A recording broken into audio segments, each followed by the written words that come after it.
ओम सर्व मंगल मांगल्ये शिवे सर्वार्थ साधिके शरण्ये त्र्यंबके गौरी नारायणी नमोस्तुते नमोस्तुते। जय माता दी। आज की वीडियो में हम दुर्गा सप्तशती का 5वां अध्याय सुनेंगे। 5वां अध्याय देवी दूत संवाद है। मेधा ऋषि बोले कि पूर्व समय में शुंभ निशुंभ दैत्यों ने अपने बल के अभिमानवश सचिपति इंद्र से तीनों लोकों को राज्य छीनकर यज्ञ भाग वे स्वयं ही उपभोग करने लगे। इतना ही नहीं, वे दोनों सूर्य चंद्र कुबेर यम वरुण के अधिकारों का भी उपयोग करने लगे। वायु अग्नि का भी कार्य वे स्वयं ही करने लगे। उन्होंने देवताओं को तिरस्कृत राज्यहीन परास्त व अधिकारों से रहित करके स्वर्ग से निकाल दिया। उन असुरों से तिरस्कृत देवता यह विचार करके कि देवी ने हमें वर दिया था कि विपदा काल में स्मरण करने पर मैं तुम्हारी विपदाओं को दूर कर दूंगी। वे देवता हिमालय पर जाकर भगवती विष्णु महामाया की इस प्रकार स्तुति करने लगे। देवता बोले कि देवी को नमस्कार है, महादेवी शिवा को सदैव नमस्कार है, प्रकृति व भद्रा को नमस्कार है। हम देवता नियम से जगदम्बा को नमन करते हैं। रौद्रा नित्या गौरी धात्री को बारंबार नमस्कार है। ज्योतिर्मयी चंद्र रूपा सुख स्वरूपा देवी को बारंबार नमस्कार है।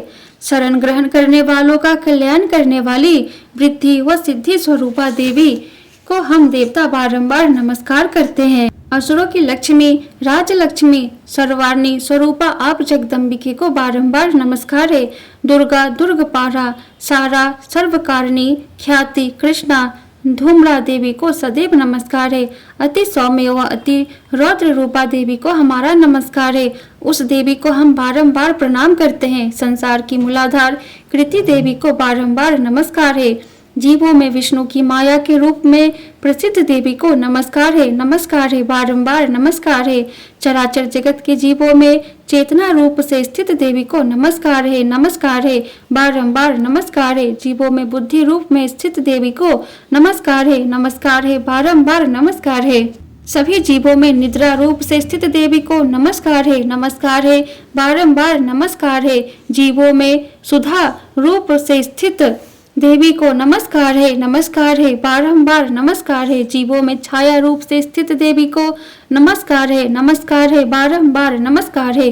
जीवों में शक्ति रूप से स्थित देवी को नमस्कार है, बारंबार नमस्कार है। जीवों में तृष्णा रूप से स्थित देवी को नमस्कार है, बारंबार नमस्कार है।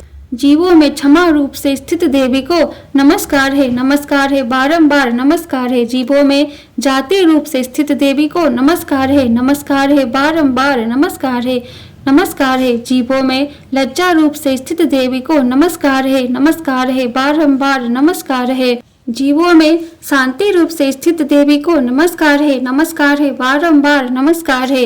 जीवों में श्रद्धा रूप से स्थित देवी को नमस्कार है, बारंबार नमस्कार है। जीवों में कांति रूप से स्थित देवी को नमस्कार है, बारंबार नमस्कार है। जीवों में लक्ष्मी रूप में स्थित देवी को नमस्कार है, बारंबार नमस्कार है। जीवों में वृत्ति रूप से स्थित देवी को नमस्कार है, बारंबार नमस्कार है। जीवों में स्मृति रूप से स्थित देवी को नमस्कार है, बारंबार नमस्कार है। जीवों में दया रूप से स्थित देवी को नमस्कार है, बारंबार नमस्कार है। जीवों में तुष्टि रूप से स्थित देवी को नमस्कार है, बारंबार नमस्कार है। जीवों में माता रूप से स्थित देवी को नमस्कार है, बारंबार नमस्कार है। जीवों में भ्रांति रूप से स्थित देवी को नमस्कार है, बारंबार नमस्कार है। जीवों की इंद्रियों की अधिष्ठात्री देवी व सब जीवों में व्याप्त रहने वाली व्याप्ति देवी को बारंबार नमस्कार है। चराचर जगत को चेतना रूप से व्याप्त करके स्थित रहने वाली देवी को नमस्कार है, बारंबार नमस्कार है। पूर्व समय में देवताओं ने अपने अभिष्ट की सिद्धि के लिए जिस देवी की स्तुति की थी और देवराज इंद्र ने कई दिनों तक जिसका सेवन किया था, वही कल्याण की साधन भूता ईश्वरी हमारा कल्याण व मंगल करे और सभी विपत्तियों को नष्ट करे।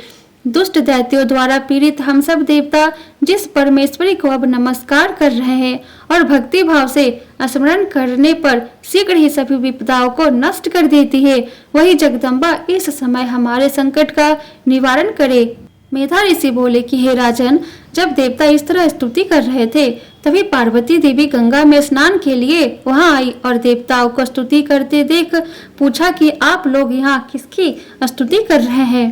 तब पार्वती के शरीर कोश से उत्पन्न होकर शिवा देवी ने कहा कि शुंभासुर से तिरस्कृत व युद्ध में निशुंभ से परास्त होकर यह एकत्र हुए ये देवता मेरी ही स्तुति कर रहे हैं। पार्वती के शरीर कोश से उत्पन्न होने के कारण अंबिका सभी लोकों में कौशिकी नाम से भी जानी जाती है।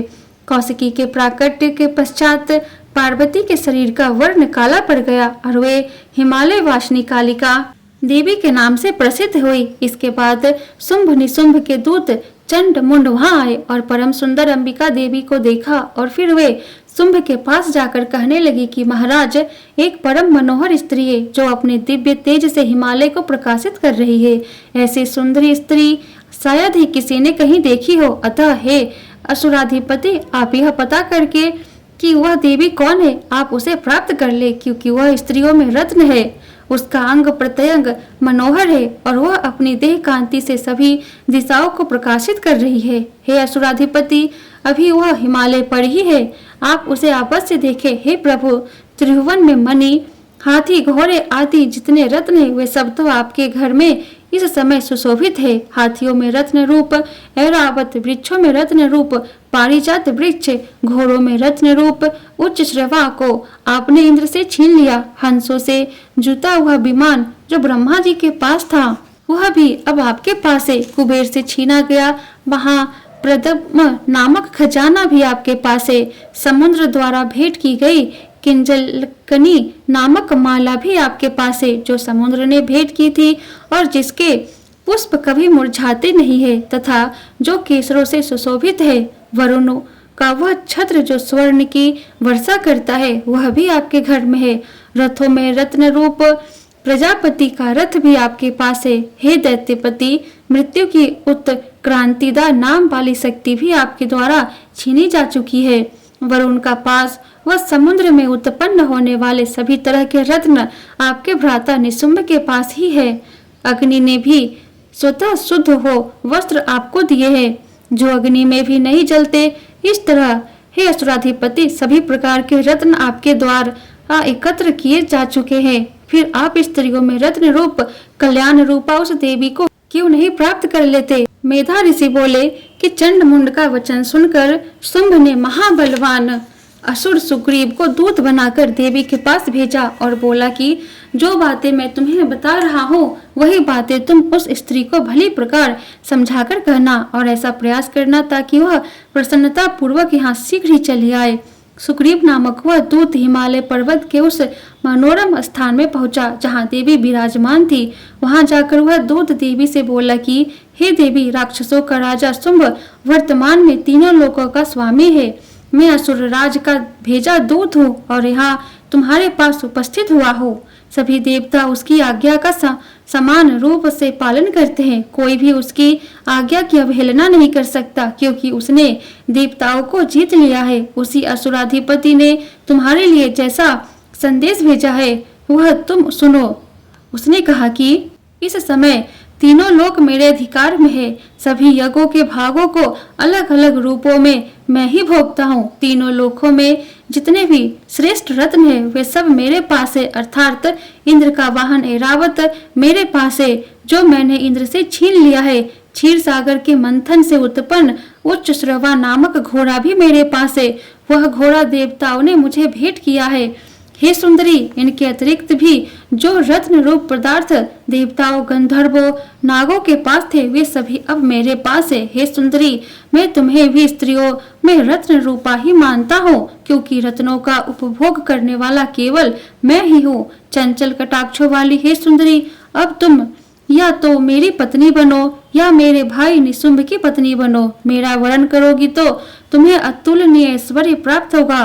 स्वविवेक से निर्णय कर तुम मेरी ही पत्नी बनो, यही उचित है। महर्षि मेधा बोले कि दूत के मुख से शुंभ का संदेश सुनकर कल्याण रूपा जगत धारिणी देवी दुर्गा मन ही मन गंभीरता से मुस्कुराकर बोली कि हे दूत, तुमने सब कुछ सत्य कहा है, इसमें जरा भी मिथ्या नहीं है। शुंभ निश्चय ही तीनों लोकों का स्वामी है और निशुंभ भी कम पराक्रमी नहीं है। लेकिन समस्या यह है कि इस संबंध में मैंने एक प्रण कर रखा है। उस प्रण को मैं कैसे तोड़ दूं? यह प्रण मैंने अज्ञानता में बहुत पहले ही कर लिया था। तुम उस प्रण को सुनो। मैंने प्रण किया है कि जो कोई भी मुझे युद्ध में परास्त करके मेरे गर्व को तोड़ देगा और जो संसार में मेरे ही समान बलशाली होगा वही मेरा स्वामी होगा। अतः तुम या निशुंभ में से कोई भी यहाँ आकर पहले मुझसे युद्ध करे और फिर मुझे परास्त कर मुझसे विवाह कर ले। इसमें विलंब कैसा? देवी के ऐसे कहने पर दूत बोला कि देवी, तुम घमंड से चूर होकर ही ऐसा कह रही हो, लेकिन ऐसी गर्वपूर्ण बातें मेरे सामने ना करो, क्योंकि तीनों ही लोकों में मुझे तो कोई नहीं दिखाई देता जो शुंभ निशुंभ के सामने युद्ध में खड़ा रह सके।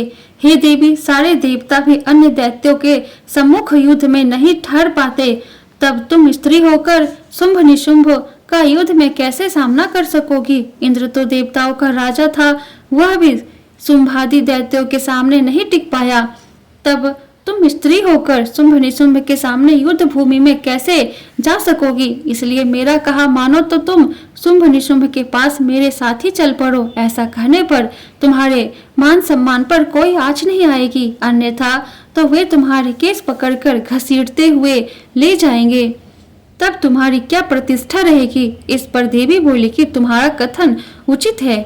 शुंभ महाबलशाली है और निशुंभ भी बड़ा पराक्रमी है, लेकिन मैं कर भी क्या सकती हूँ? मैंने तो यह प्रतिज्ञा बहुत पहले ही बिना सोच विचार किए कर ली थी। इसलिए अब तुम जाओ और जैसा मैंने कहा है वैसा ही असुरराज से सम्मान पूर्वक कह देना, फिर जैसा वे उचित समझे वही करे। मार्कंडेय पुरांतगत सार्वनिक मनवंतर की कथार्थगत देवी महात्म्य का देवी दूत संवाद नामक 5वां अध्याय संपूर्ण। बोलो दुर्गा माता की जय, शेरों वाली माता की जय।